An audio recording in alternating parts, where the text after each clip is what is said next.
वंदे वंदे।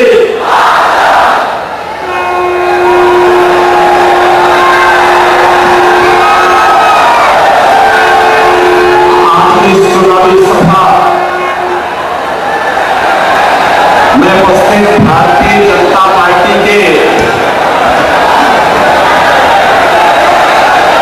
महाराष्ट्र के अध्यक्ष श्रीमान चंद्रशेखर बावनकुळे, भानुगढ़ लोकसभा क्षेत्र से भारतीय जनता पार्टी और एनडीए के प्रत्याशी श्री हेमंत सावरा जी, पालन मंत्री श्री रविंद्र चौहान जी, मंच पर उपस्थित माननीय सांसद श्री राजेंद्र गावित जी, माननीय विधायक श्री नितेश राणे जी, रविंद्र पाठक जी, श्रीमती रानी द्विवेदी जी, महेंद्र पाटिल जी, श्री राजन नाइक जी, श्री विश्वनाथ पाटिल जी, श्री नीलेश कोरडकर जी, श्रीमती स्नेहा दुबे जी, श्री नंद कुमार पाटिल जी, मंच पर उपस्थित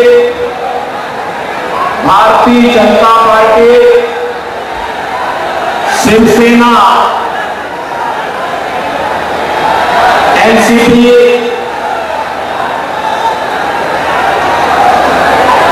और अपने एनडीए के सभी सहयोगी के सभी हमारे पदाधिकारीगण और उपस्थित पालघर के मेरे सभी उपस्थित बहनों और भाइयों, मैं सबसे पहले हिंदवी स्वराज का बोध जागृत करने वाले छत्रपति शिवाजी महाराज के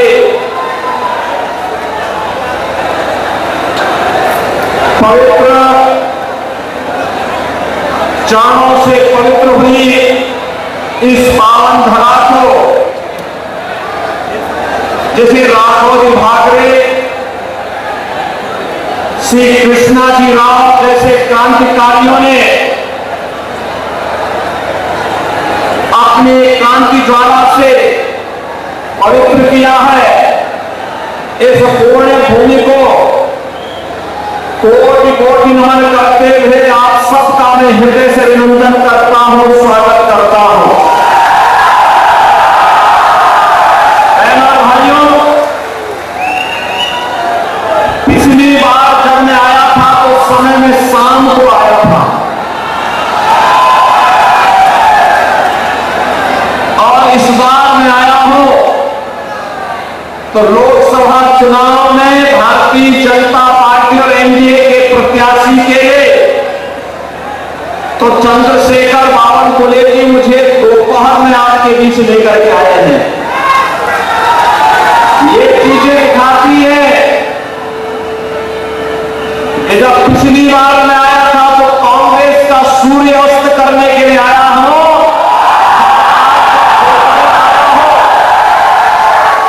मान के चलिए भारत के अंदर छत्रपति शिवाजी महाराज के द्वारा जिस हिंदवी स्वराज की स्थापना की थी मोदी जी के नेतृत्व में, अब वह बनकर के रहेगा, कोई माई का लाभ उसको रोक नहीं पाएगा। आपने अयोध्या में रामलला के भव्य मंदिर के निर्माण कार्यक्रम को देखा होगा, देखा है ना? एक कांग्रेस और इंडी गठबंधन से जुड़े हुए उद्धव जी ठाकरे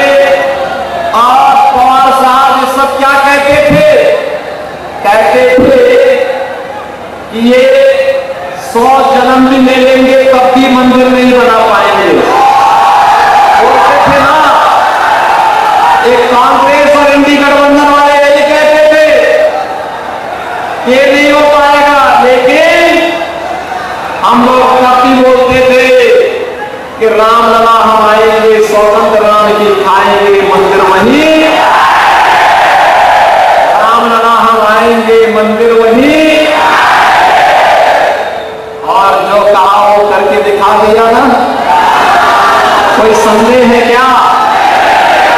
लेकिन इंडी गठबंधन वाले क्या कहते हैं? बहनों भाइयों, दो बातें खतरनाक इनके मुंह से निकलती हैं। एक तो कहते हैं कि राम मंदिर अगर कांग्रेस गठबंधन की सरकार बनी तो फिर राम मंदिर को क्या करना है ये हम तय करेंगे। हमने कहा देखो, रामलला तुम्हें इस लायक छोड़ेंगे नहीं कि तुम दिल्ली पहुंच सको।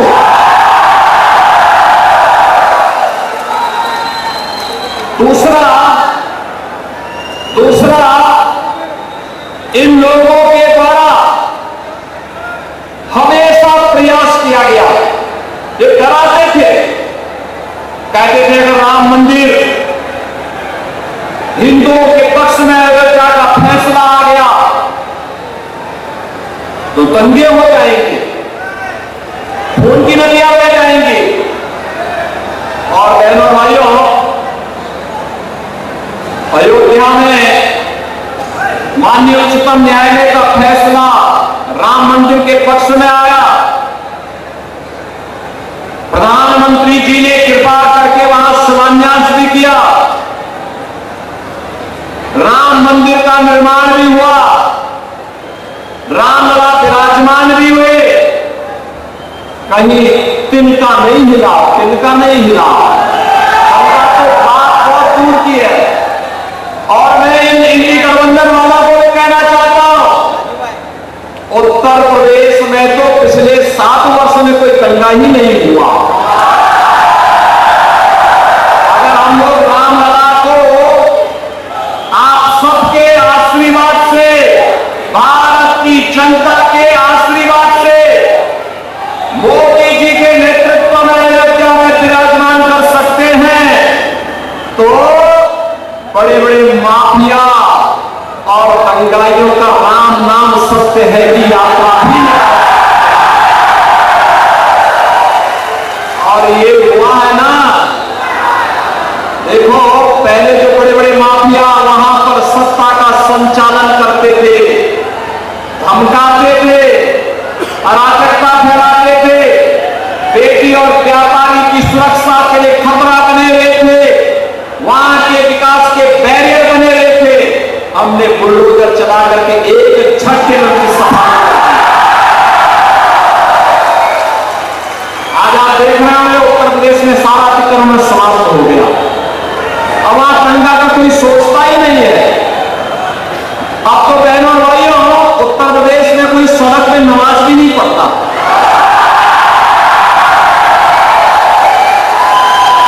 अब आप मस्जिदों के नुमाइंदे कर रहे हैं।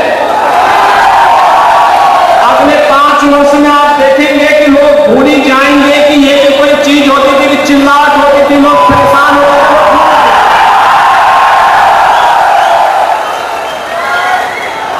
बहनों भाइयों, हमें अगर एक भारत श्रेष्ठ भारत बनाना है तो सबकी भावनाओं का सम्मान करना होगा, भारत के महापुरुषों को सम्मान देना होगा, भारत के देवी देवताओं को हर हाल में उनके प्रति आदर का भाव रखना होगा, हर बेटी को पूरी सुरक्षा देना होगा, हर व्यापारी को संरक्षण देना होगा, हर युवा के हाथ को रोजगार देना होगा, हर चेहरे पर खुशहाली लाना होगा। और यही तो छत्रपति शिवाजी महाराज का हिंदवी स्वराज का पाठ है। और यही कार्य को मोदी जी कर रहे हैं। पिछले 10 वर्ष में हमने बदलते हुए भारत को देखा है। बहनों भाइयों, एक नया भारत दुनिया के अंदर भारत का सम्मान बढ़ता है, सीमाएं सुरक्षित हुई है, आतंकवाद और नक्सलवाद पर लगाम कसा गया है। और आपने भी देखा है, आतंकवाद और नक्सलवाद को पूरी तरह नकेल कसाया गया है, लेकिन अगर कहीं पटाखा का भी थोड़ा सा जोर से आवाज हो जाए तो सबसे पहले पाकिस्तान सफाई देता है कि मेरा हाथ नहीं है, मेरा हाथ नहीं है, क्योंकि इसे मालूम है ये नया भारत है, छेड़ता नहीं, लेकिन कोई छेड़ता है तो छोड़ता ही। और कांग्रेस की सरकार के समय क्या होता था, आतंकवाद होता था, मुंबई विस्फोट हुए थे, कांग्रेस के लोग क्या कहते थे, यूपीए सरकार कहती थी आतंकवादी सीमा पार के। अरे सीमा पार के हैं तो आपकी मिसाइल कब के हैं? जैसे मोदी जी ने एयर स्ट्राइक करके सीधे पाकिस्तान के अंदर घुस करके आतंकवाद को पूरी तरह तबाह किया। और अब तो आपने देखा होगा, ब्रिटेन के एक बड़े समाचार पत्र ने यह लिखा कि पाकिस्तान के अंदर पिछले 3 वर्ष के अंदर जितने बड़े दुर्दांत आतंकवादी थे वे एक-एक करके मारे गए, और मारने वालों में भारत की एजेंसी का हाथ है। जो हमारा दुश्मन है हम उसकी पूजा थोड़े करेंगे। अरे कोई हमारे लोगों को मारेगा, कोई हमारे लोगों को मारेगा तो हम उसको पूजेंगे नहीं, हम भी तो उसको वही करेंगे जिसका वो हकदार है, जिसका वो हकदार है, और वही हो रहा है।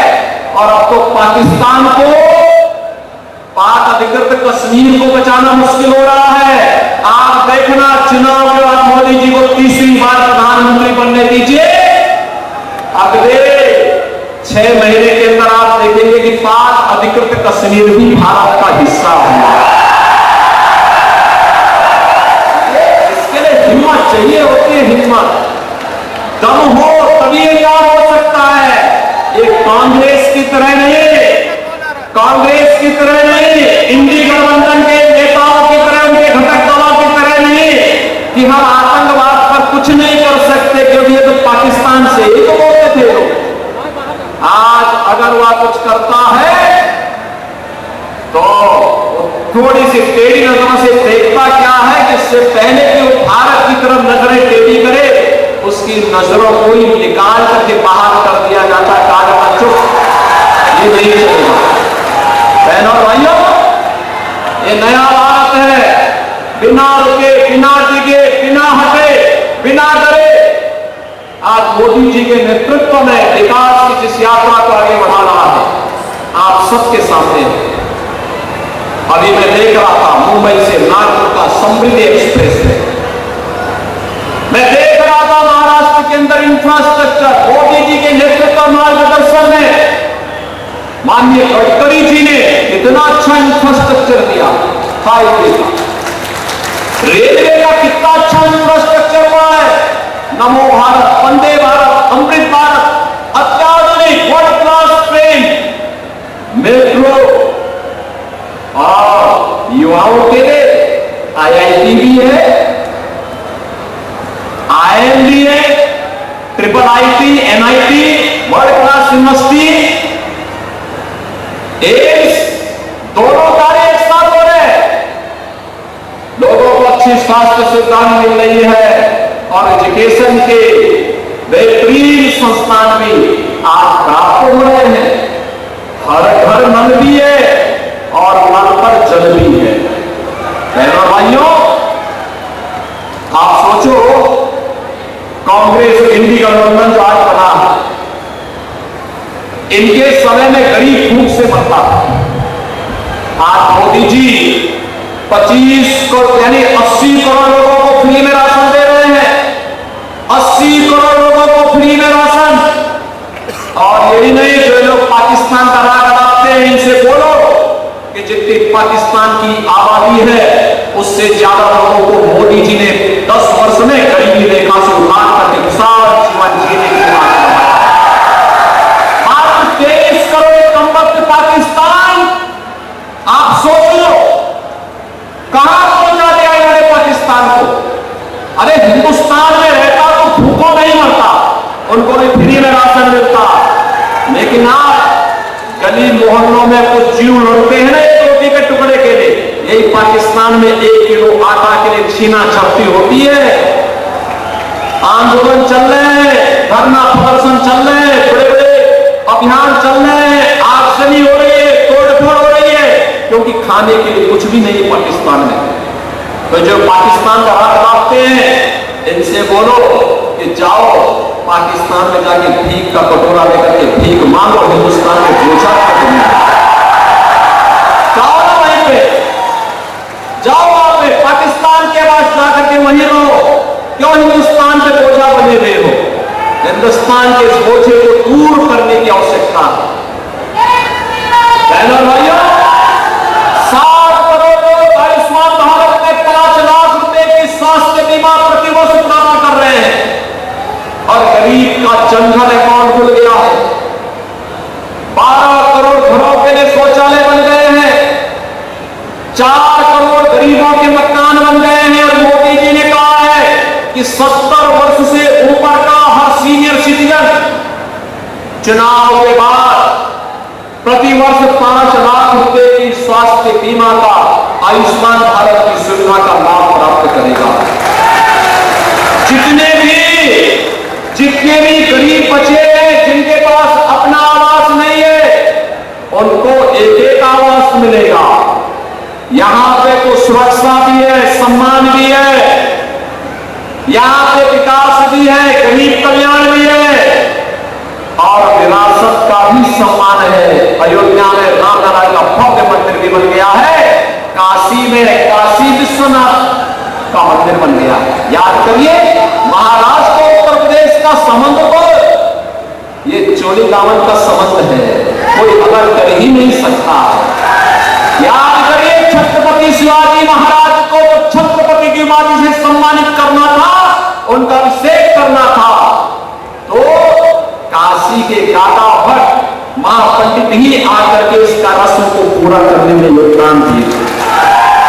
आप हमारे काशी में आइए, वहां माराठा घाट मिलेगा, वहां पर महाराष्ट्र के राजाओं के द्वारा बनाए गए, भोसले के द्वारा बनाए गए बड़े बड़े घाट मिलेंगे। वहां पर मराठा समाज अलग से काम करता है, महाराष्ट्र समाज अलग से काम करता है। अलग अलग प्रकार के रीति रिवाजों का केंद्र बिंदु आज काशी बना हुआ है। काशी में भगवान विश्वनाथ, हाँ आज आप देखिए क्या जगमगा रहा है। और काशी के साथ अयोध्या, अयोध्या के बाद अब मथुरा की तरफ हम आगे बढ़ रहे हैं। हमारे कृष्ण कन्हैया कहां चुप बैठने वाले हैं, वो तो पहले ही बोल चुके हैं, उन्होंने तो पहले ही कह दिया है, वो तो पहले ही इस बात की घोषणा कर चुके हैं कि परित्राणाय साधूनां विनाशाय दुष्कृतां। उन्होंने पहले कह दिया है कि मैं सज्जनों का संरक्षण करूंगा और रामद्रोहियों का, राष्ट्रद्रोहियों का नाश करूंगा, उनको जीने नहीं दूंगा। और बहनों भाइयों, आज नए भारत में सब आप देख रहे होंगे, जैसे जैसे चुनाव बीतते जा रहे हैं, 4 चरणों के चुनाव हो गए हैं, और 4 चरणों के इन चुनावों का परिणाम आप देख रहे हैं पूरे देश के अंदर, उत्तर, दक्षिण, पूर्व, पश्चिम। मुझे अपने 10 राज्यों में जाने का अवसर प्राप्त हुआ, और देश में सबसे बड़ी आबादी का राज्य तो उत्तर प्रदेश है। बहनों और भाइयों, मैं कह सकता हूं वहां पे एक ही आवाज है, करोड़ से एक ही आवाज, एक ही नारा पूछता है, और वह पूछता है कि फिर एक बार, फिर एक बार, फिर एक बार, अब की बार, अब की बार 400 पार के नारे से एक कांग्रेस है, उद्धव ठाकरे हैं, शरद पवार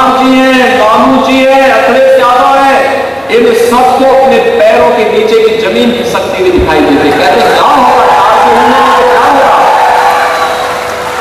फिर पूछते हैं, जनता से पूछते हैं 400 पार कैसे पाएंगे। तो जनता जनार्दन कहते हैं कि देखो, जो राम को लाए हैं हम, जो राम को लाए हैं और राम को मोदी जी लाए हैं। मोदी जी ने अयोध्या में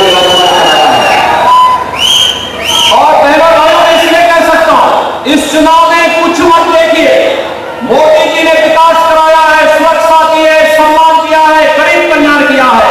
अब ये चुनाव जैसे जैसे कांग्रेस के नेताओं के बयान आ रहे हैं, जैसे जैसे उनके साथ सहयोगी दलों के बयान आ रहे हैं, वैसे वैसे चुनाव राम भक्तों और रामद्रोहियों के बीच में अब सिमटता जा रहा है।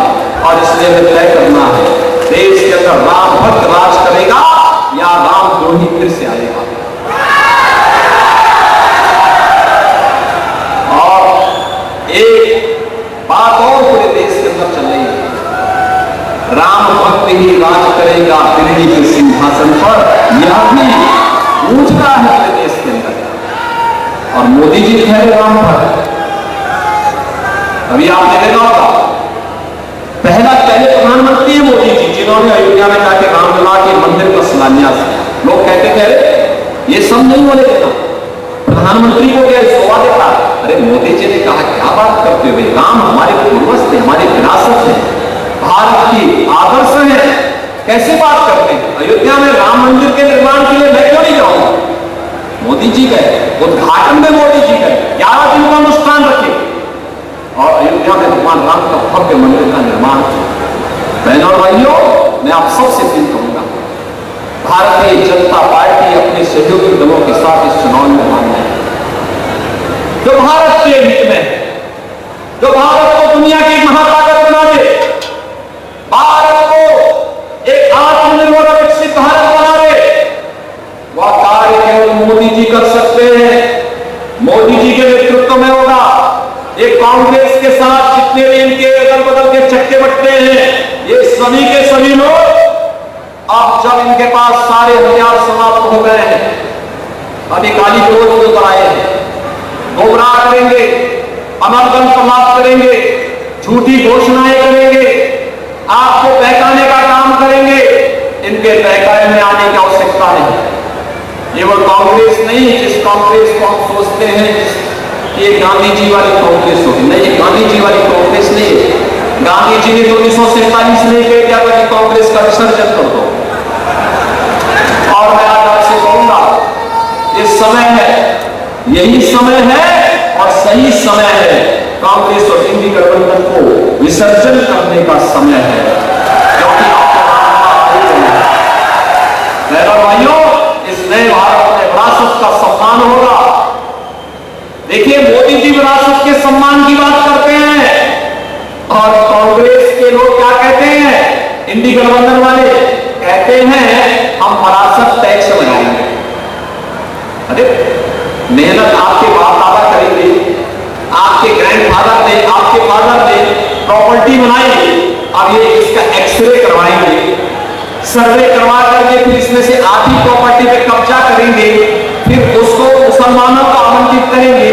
कोई रोमी आएगा, कोई बांग्लादेशी आएगा, कोई पाकिस्तानी आएगा, कोई अफगानिस्तानी आएगा, क्या आप इसको स्वीकार करेंगे क्या? इंडी गठबंधन में अब औरंगजेब की आत्मा घुस चुकी है, इसको बता नहीं देना। औरंगजेब को पहले ही छत्रपति शिवाजी महाराज समाप्त कर चुके हैं। अब महाराष्ट्र के अंदर औरंगजेब और उसकी संतानों को नहीं आने देना है। आप सहमत हैं? सहमत है ना? मोदी जी के नेतृत्व में अब की बार 400 पार के लक्ष्य की तरफ महाराष्ट्र बन रहा है ना? साल भर फिर से जीतेंगे, भारी बहुमत से जीतेंगे, आप जिताएंगे, सहमत है? लेकिन बहनों और भाइयों, आज चुनाव प्रचार का अंतिम दिन है, कल एक दिन बचेगा। घर घर आप जाएंगे, घर घर जाकर के हेमंत सावरा जी के लिए कमल चुनाव चिन्ह पर वोट मांगेंगे, मांगेंगे। सभी लोग सहमत हैं? मोदी जी का प्रतिनिधि बन करके सभी लोग जाएंगे ना? तो फिर मेरे साथ आप बोलेंगे, सभी लोग बोलेंगे, भारत माता की, भारत माता की, भारत माता की, छत्रपति शिवाजी महाराज की, छत्रपति शिवाजी महाराज की, जय श्री राम, जय श्री राम। देखते रहिए हमारे साथ नवयुग शक्ति न्यूज और ऐसे ही लेटेस्ट खबरों के लिए सब्सक्राइब करें चैनल को और फॉलो करें हमारे फेसबुक पेज।